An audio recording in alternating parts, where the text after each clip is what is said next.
noneho Imana umugabo wanjye yitwa Mwene Gihome, nawe n'umuhanzi ukomeye nako. Imana yaduhuje mu bushake bwayo. Abantu baturebera mu gihe dukoreyemo ubukwe batazi igihe cyacu cy'ahazaza Imana yaduteguriye.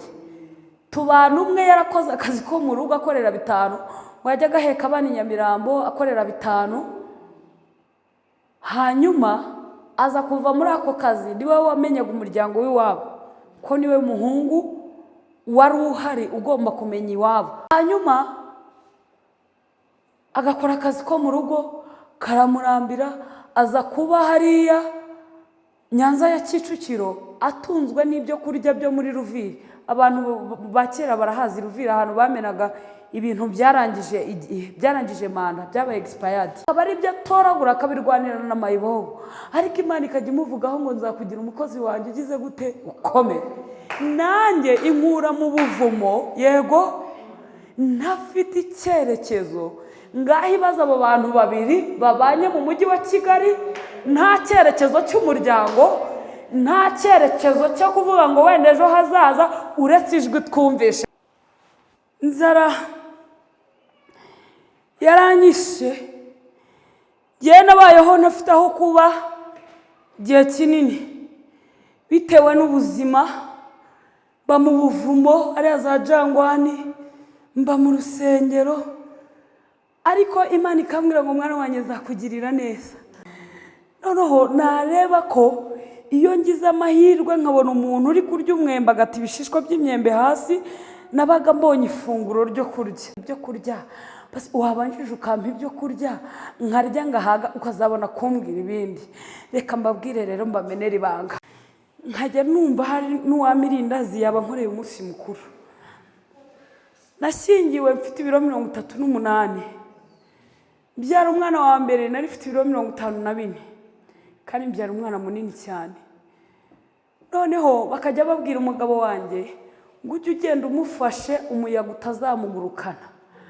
Ariko uyu munsi wa none iyo bambonye baravuga ati ako se ati gabanya ujya kuri regime kabanya ujya kuri regime. Ariko muhana Imana yandeberagamo hejo hazaza hanjye aricyo gihe magazemo. Imana yari yarambwiye ngo mwana wanjye nzakubyibushya, nzagukorera ibitangaza ku buryo umuntu akureba agahita ashima Imana utiriwe uvuza amashimwe. Umuntu akureba agahita abona imirimo yanjye. None se umumbonye murabona mutareba imirimo y'Imana?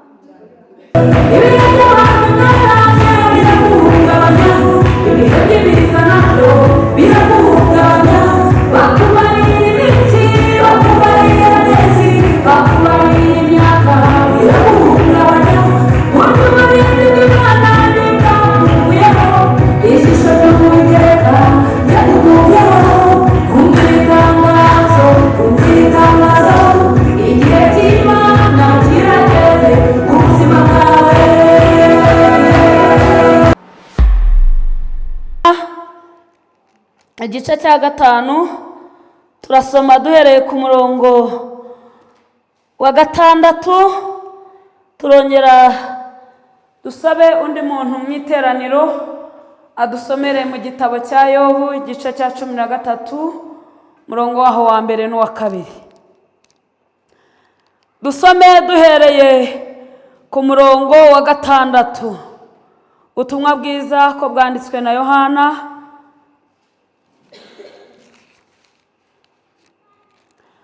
mwahageze, ni page 98. Dusome mu izina rya Yesu. Yesu amubonye aryamye amenya yuko amaze igihe kingana gute kirekire. Ndashaka ko tugendana. Yesu amubonye aryamye amenya yuko amaze igihe kirekire arwaye, aramubaza ati mbese urashaka gukira? Umurwayi aramusubiza ati data buja simfite umuntu njugunya mu kidendezi, iyo amazi yihindurije nkiza undantanga kumanukamo. Murongo wa 8. Yesu aramubwira ati byuka wigire gute, uburiri bwawe ugira gute? Ugende. Muri ako kanya uwo muntu arakira, yikorera uburiri bwe, agira gute? Haragenda. Turacyari ku intego ivuga ngo igihe cy'Imana ku buzima bwawe cyageze. Wambwirira umuntu mwicaranye ukamubwira ngo itegure kwinjira mu gihe cy'Imana? Ikibazo ni kimwe gusa, uramutse udafite kwizera ko iyi Imana ikiri mu kazi. Iyi Imana iracyakora, Imana iracyarema n'ibitariho bikagira gute? Bikabaho. Wahageza dusomere Yobu 13:1 n'uwa 2. Yego. Dore ijisho ryanjye ryabonye ibyo byose. Dore ijisho ryanjye ryabonye ibyo byose. Ugutwi kwanjye kwarabyumvise ndabimenya. Ugutwi kw'Imana kwarabyumvise irabimenya. Ibyo muzi nanjye ndabizi. Ibyo muzi nayo iragize gute? Ntimuhindura, ntimubindushe. Imana iguha umugisha. Dore ijisho ryanjye ryabonye ibyo byose. Bishatse kuvuga ngo agahinda ufite Imana yagize gute? Yarakabonye. Ntago ndi bugende mvuga ndi maverse, ariko dusomye ijambo rivuga ngo hariho umuntu wari umaze imyaka 38 aryamye ku kidendezi. Iyo usomye neza usanga nta murumuna we wari uri aho ngaho cyangwa umwe wo mu miryango. Niyo mpamvu Yesu yahageze aramubaza ngo mbese urashaka gukira? Kubera akazi ko nta kintu na kimwe, ari mu ikofi nta kirimo, ari no mu miryango nta muntu n'umwe uhari, nta n'umugira neza wo kumwitaho ku kidendezi uhari. Ashingiye ku myaka 38 yari ahamaze, yumvise ko uwo muntu uri kumubaza nawe ari gushaka kumera nk'umukina ku mubyimba. Twumvikana, mumenye ko uyu murwayi yari aryamye ku butabazi, aho ubutabazi buri bubyumve neza. Yari aryamye aho abandi bakirira buri munsi. Iyi saha yageraga y'ubutabazi hari umuntu wakiraga, ariko nubwo yari ari ku irembo ry'ubutabazi. Haleluya. Imyaka 38 yarashize. Bishatse kuvuga ngo igihe cyawe kirahari, wikihutisha cyangwa ngo ugitekerezeho. Menya yuko Imana yaguteguriye igihe cyawe, nta muntu muzakigabana. Wivuga ngo Mana, ngo nabaye mu nzu yawe, ngo naragukoreye, ngo dore abaje ejo barasubijwe. Uyu murwayi wari uri ku kidendezi hari abatari bahamaze n'umunsi kandi bahamusize.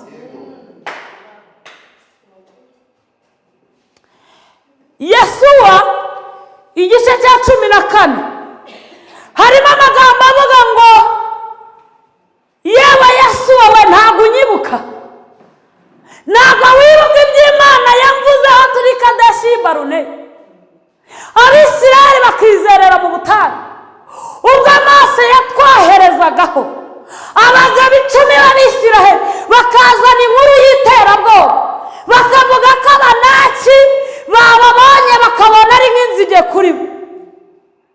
Abisirayeli bakagira ubwoba, ariko njyewe nibutse Imana. Yesuwa we, icyo gihe Yesuwa yari ari kugaba imigabane, arayigaba ubwoko bwose araburangiza. Yibagirwa Kalebu bazamukanye bajya kugera gute? Bajya gutata. Yongera yibagirwa ko Imana yanabivuze bari kumwe. Wirenganya so wanyu cyangwa nyokorome kuba afite imodoka ukaba wakora ubukwe ukabura imodoka ugendamo, nuko mwihore nibye nyine. Kalebu nawe Yesuwa yaramwibagiwe, aramwibagirwa barazamukanye umusozi. Rutangwa dore kanaka twarasenganye, none Imana yaramutabaye yaranyibagiwe. Ahubwo vuga ngo Imana imbabarire. bababaririra.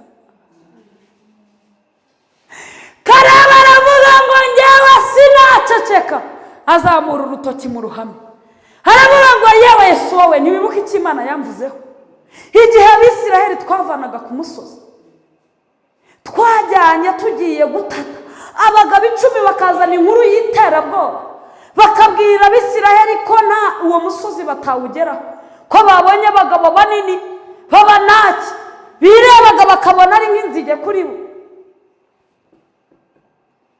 Narangiza nareba uburebure n'ubugari bw'Imana yacu, nyibuka ko nta tangiriro nta n'iherezo, nkahita mbabwira ngo rata Mose we, ikibazo si Abanaki, niko k'Abanaki barahari kandi icyo gihugu kirera, ni imisozi myiza, ariko niba Uwiteka kitwishimira, aleluya, icyo gihugu azakiduha tukibe. Ko Abisiraheli batangira kongera kugira agatima keza, buri bari batitiye kubera ijambo ryiza ryo kwizera. Uwiteka ahita amanukira mu kanwa ka Mose aramubwira ngo yewe Kalebu we, iri jambo uvuze, iki gihugu kizaba icyawe n'icy'abana bawe, bizaba gakondo y'abana bawe.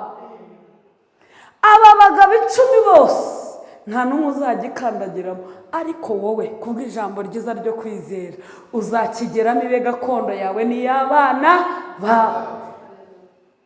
Imana yabivuze, Yesuwa yumva. Yesuwa atanga imigabane, arangije yibagirwa Kalebu. Kalebu aramwibutsa ati ntubyibuka ya Yesuwa we, ntubyibuka? Aramwibutsa ati ni njyewe Kalebu. Arangije aramubwira ngo kandi Yesuwa, igihe Mose yanyoherezagaho gutata igihugu, nari mfite imyaka 40, ubu maze indi myaka 40 n'ingahe n'5.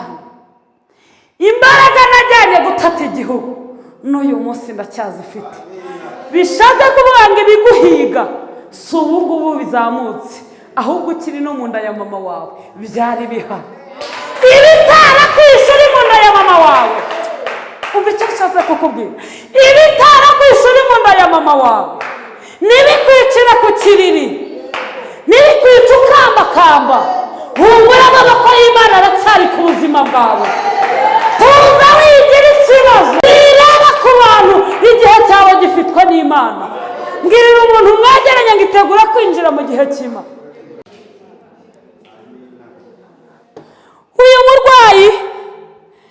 Uyu murwayi wari umaze iyi myaka, Yesu amugezeho aramubwira ati none se urinde umbaza ko nta muntu mfite unjugunya mu kidendezi, iyo amazi yihindurije nta mafaranga mfite ngo mpereze abakarane banterure bagire gute banagemo. Byanga bikunda ahantu hameze gutyo ntihabura n'abanyembaraga bakorera iki, bakorera inoti. Aramubwira ngo simfite umuntu unjugunya mu kidendezi, iyo amazi yihindurije nyiza unda ntanga kumanukamo. Uyu muntu yavuganye na Yesu atamureba mu maso, muzasome neza ijambo ry'Imana. Ngaramubwira ngo byuka wikorere uburiri bwawe ugire gute. Noneho uyu murwayi atekereza igihe amaze aha, yibaza uburyo ari bubyuke atageze mu kidendezi. Ndashimira Imana yacu, naho imyaka yaba imyaka, Imana igikora igitangaza gitandukanye n'ibindi. Haleluya. Bishatse kuvuga ngo uyu murwayi we yumvaga gukira ko ari uko ajya hehe mu kidendezi, ariko Yesu amukorera igitangaza cyumutse atarinze kujya hehe mu kidendezi. Uyu murwayi aravuga ati uyu muntu utinyutse kumbwira aya magambo ameze gutya nini, ngo yegura umutwe, akimubwira ngo byuka wikorera uburiri bwawe ugire gute wigendere, ngo yegura umutwe. Iyo usomye Bibiliya ibitabo by'amakomantere usanga uwo muntu kubera igihe yari amaze aryamye aho ngaho, kubera izuba ryamurasiraga ntiyari akibona neza, yari yarabaye igisenzegeri, ngo yeguka ariyandayanda yeguka ajya kureba uwo muntu umubwiye ayo magambo, ngo yegutse yumva biremeye. Haleluya! Ntiyegutse afite kwizera ko akize, oya, yegutse agiye kureba uwo muntu utinyutse kumubwira ayo magambo. Noneho mu kwiyandayana ngo yeguke arunguruka uwo muntu, mu gihe yegutse yumva izindi mbaraga zidasanzwe. Ndagira ngo muri iri joro wakira imbaraga zidasanzwe ku buzima bwawe, zitandukanye n'izindi zose. Hari imbaraga zakwihebeshaga zikakubwira ngo reba igihe umaze mu bushomeri, reba igihe umaze mu bibazo, reba igihe umaze mu nduru, reba igihe umaze mu bukene. Reka nkubwire, tandukanye izo mbaraga z'aya majwi n'imbaraga z'Imana. Wizere ko amaboko y'Imana ari mu kazi, ngo araguka, ngo acyaguka. Yesu we yahanyuze mu gihe cy'umugoroba, isabato yenda gutangira gendera, ngo abona arakize, ntiyigeze yita kwirukanka kuri uwo muntu umukijije. Abonye yegutse byemeye, yahise akora icyo bagize gute bamubwiye, ahita yikorera uburiri bwe, agira gute aragenda. Ngo akigera imbere, ngo ahura n'abantu b'abanyesabato, bamubaza ikibazo, baramubaza ngo ni iyihe mpamvu wikoreye uburiri bwawe kandi isabato yatangiye? Arababwira ngo ikibazo ntago ari uko isabato yatangiye, ahubwo hari umuntu umbwiye ngo nikorere uburiri bwanjye nigendere. Arababwira ngo nimumbwire, baramubwira ngo subirayo uryame, isabato ibanza irangira. Reba nawe isabato iri gutangira, ukize ubumuga bw'imyaka. Iyo usomye neza usanga yaravuye iwabo n'ubundi amugaye, hari indi myaka igera muri 10 n'ingahe yari arwaye. Ariko iyo uyiteranyije usanga igera muri 50 na. Arababwira ngo mwimbwira ngo nsubirayo ndyame. Ibaza ariko umaze mu bukode imyaka 20 bakakubwira ngo va muri iyi nzu ugira gute ugende, hari umuntu ukubwiye ngo injira muri iyo nzu ndayikuguriye. Arababwira ngo mwimbwira ngo subira ku kidendezi, hari uwo navuganye nawe, uwo ni umugabo, icyanzi kijwi numvise ni umugabo, ariko ntiyari yamenye isura ye ndetse no mu maso he, ariko yari yumvise ijwi. Haleluya! Yari yumvise ijwi rimubwira ngo byuka wikorere uburiri bwawe wigendere. Ngo arangije arababwira ngo mwisubizayo, icyakoze niba mufite umwanya nimunkurikire kuko numvise ijwi, nimubona ndamubereka. Ngo babandi bari batangiye isabato bateshwa ibyo bari bagiyemo baramukurikira. Haleluya! Namaze igihe kinini nicwa n'inzara, inzara yaranyishe, ngiye nabayeho ntafite aho kuba igihe kinini bitewe n'ubuzima. Mba mu buvumo ariya za Jangwani, mba mu rusengero, ariko Imana ikambwira ngo mwana wanjye nzakugirira neza, gutabara, nzaguhuza nabo mudahuje uruhu, nzagutwara mu bihugu bitandukanye, nzakugendesha amahanga nk'uko usohoka mu nzu ujya hanze. Noneho nareba ko iyo ngize amahirwe nkabona umuntu uri kurya umwembe agata ibishishwa by'imyembe hasi, nabaga mbonye ifunguro ryo kurya. Ariko Mana, ko ndi kukwisabira ibyo kurya, basi wabanjije ukampa ibyo kurya nkarya ngahaga, ukazabona kumbwira ibindi. Reka mbabwire rero, mbamenera ibanga. Imana yacu twebwe dusaba ibiri bugufi biduhangayikishije, ariko Imana yacu ikaturebera hazaza hakure. Haleluya! Wajya gusenga uvuga ngo Mana wambabariye ukampa akawunga yo kugaburira abana, Imana igahita ikubwira ngo mwana wanjye nguhaye inzu, nguhaye imodoka, kandi n'akawunga ntakagize gute, ntagahari. Imana ntabwo ireba ahangaha, ireba future y'umuntu, ireba hazaza h'umuntu. Haleluya! Pfa kuba warumvishijwe. Hari abantu bumvishijwe muri iri teraniro, pfa kuba urifite iryo jwi, pfa kuba urifite, wowe itwararike, urinde ibanga ryawe n'Imana. Icyo shimira Imana, irinde ibyo yatugambiriyeho ikabibundikira, abantu bakaturebera mu gihe turimo, ariko Imana yo yaraturebeye mu gihe kizaza.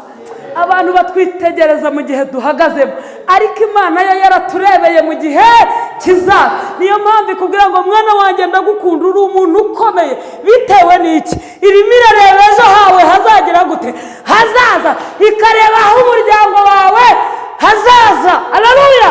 Kakubwira ati mwana wanjye, muri wowe harimo amahanga akomeye. Turashimira Imana. Irinde ibyacu ikabibahisha, bakatubarira iminsi bashingiye ku bihe duhagazemo, bakatubarira umwaka n'amezi bashingiye kuko bakubonye uri kotsa ibigori ku muhanda, batazi ko ejo bundi hazaza. Imana yakurebeye mu gihe kizaza, uzaba wicaye mu iduka muri Matewusi. Bo bakavuga ati reka tumubarire iminsi yashira, ati reka tumuhe amezi yavaho, ati reka tumuhe umwaka. Ati babona ushatse bakavuga ati azababyara azabarera, wamara kubabyara bamara kwegereza urutisi uzabashyingira. Bareke bakubarire iminsi, ntabwo bazi ejo hawe hazaza mu gihe cy'Imana. Haleluya! Icyo ngusaba, Luka igice cya 1:80 haravuga ngo uwo mwana arakuragwiza imbaraga, ariko nubwo yakuze yakuriye hehe? Mu butayu. Muri ubwo butayu abantu bamusuzugura, babona ko ari mu ivumbi, babona inyota iri bumwiciremo, babona inzara iri bumwiciremo. Imana ibana nawe, agwiza imbaraga z'umutima kugeza igihe yerekaniwemo Abisiraheli. Wari uzi ko hari igihe cyo kwerekanwa ku buzima bwawe? Haleluya! Ngo uyu muntu aragenda ngo akomeza kwikorera uburiri bwe, yanga kwita ku bamubwira ngo subirayo uryame. Uzi ko usonza? Njyewe narashonje, ndasonza, inzara iranyica, nkajya numva hari n'uwamirindazi yaba nkoreye umunsi mukuru. Nashyingiwe mfite ibiro 38, mbyara umwana wa mbere nari mfite ibiro 54, kandi mbyara umwana munini cyane. Noneho bakajya babwira umugabo wanjye ngo ujye ugenda umufashe umuyaga utazamugurukana. Ariko uyu munsi wa none iyo bambonye baravuga ati ako se, ati gabanya ujya kuri regime, gabanya ujya kuri regime. Ariko muhana Imana yandeberagamo hejo hazaza hanjye, aricyo gihe magazemo, Imana yari yarambwiye ngo mwana wanjye nzakubyibushya, nzagukorera ibitangaza ku buryo umuntu akureba agahita ashima Imana utiriwe uvuza amashimwe. Umuntu akureba agahita abona imirimo yanjye. None se umumbonye murabona mutareba imirimo y'Imana?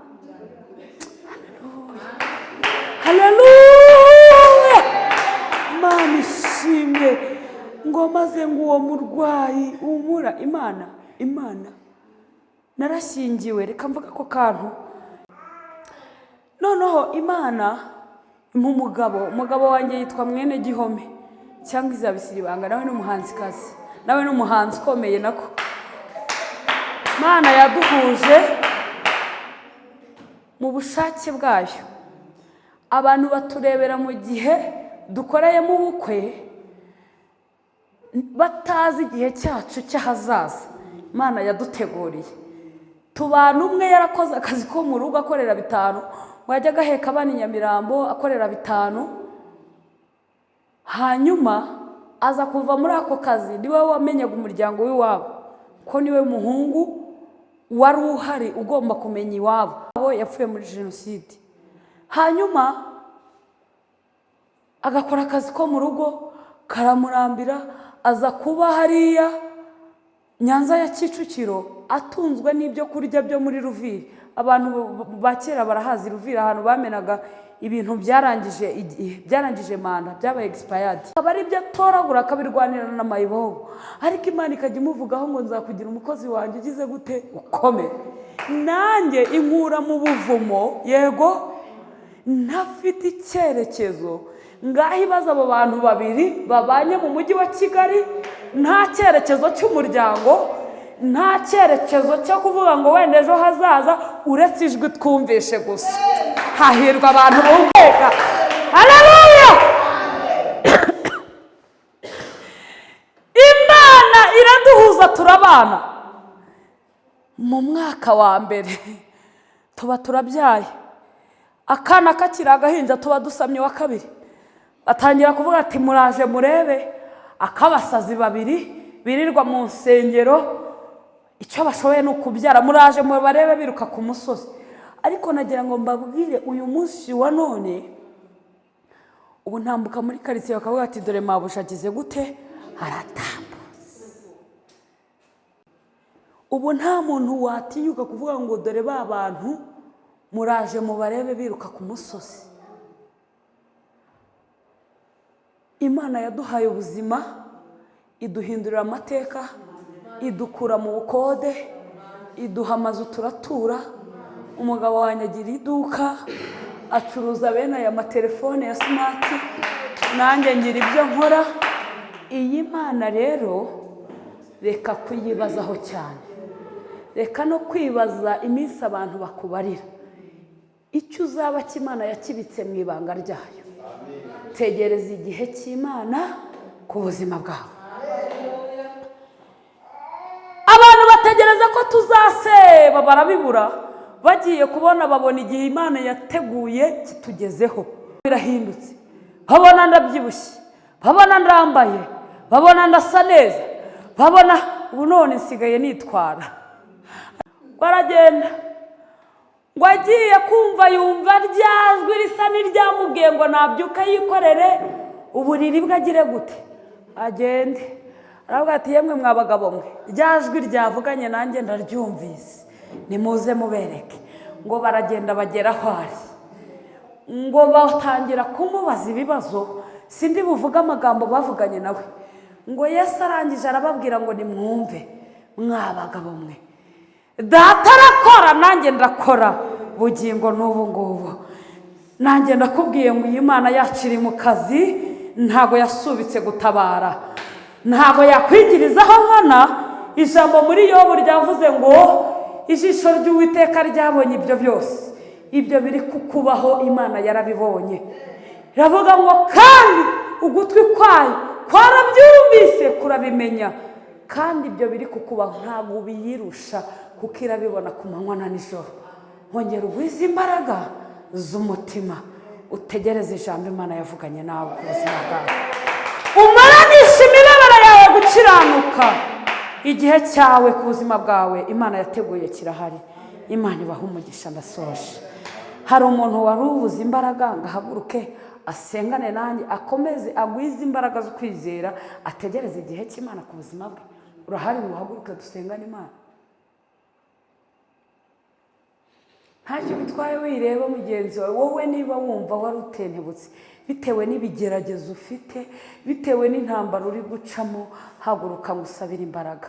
Imana iguhe kugwiza imbaraga z'umutima. Haguruka dusenga Imana.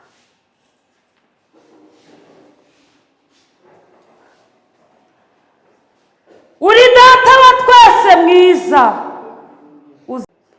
Aba bantu bamaze kumva ijambo ryawe. Uyu murwayi wamukijije amaze imyaka 38 imbere y'irembo ry'ubutabazi, umugirira impuhwe ku mwaka wa 38 aharyamye. Aba nabo rero ntago wabigirizaho nkana, kandi ibyabo biroroshye cyane kuko imbaraga zawe zikora ibirenze ibyo twabonye ndetse n'ibyo dutekereza. Gera ku buzima bwabo unyuranye ibihe, ubambika imbaraga zo gukomera ndetse no kuguhamya, kuko ijambo ryawe riratubwiye ngo ibyo byose warabibonye. Nta na kimwe utazi, nta na kimwe bakurusha.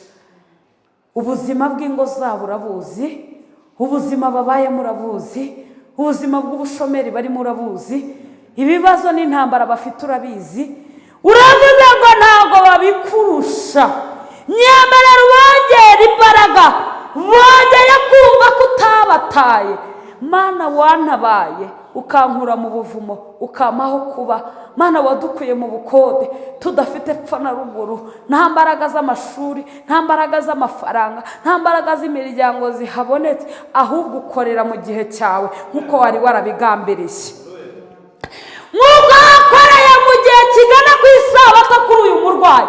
Korera muri iki gihe cy'umugoroba. Reka uyu mugoroba ube umugoroba mushya ku buzima bw'aba bantu. Reka bumve imbaraga zidasanzwe nk'iz'uyu murwayi yumvise yeguka ku kidendezi. Reka aka kanya bakorera igitangaza ku buryo kizabanwa n'imiryango yabo, kikabanwa n'abaturanyi babo, kikabanwa n'abababariye iminsi, kikabanwa n'abantu babaciriyeho iteka, bakavuga ngo burya ba bantu bakurikiye Imana ikora. Turagushimye ko wumvishe gusenga kwacu. Tugukomeye amashyi tukuvugiriza impundu. Izina ryawe ni ryera, izina rya Yesu.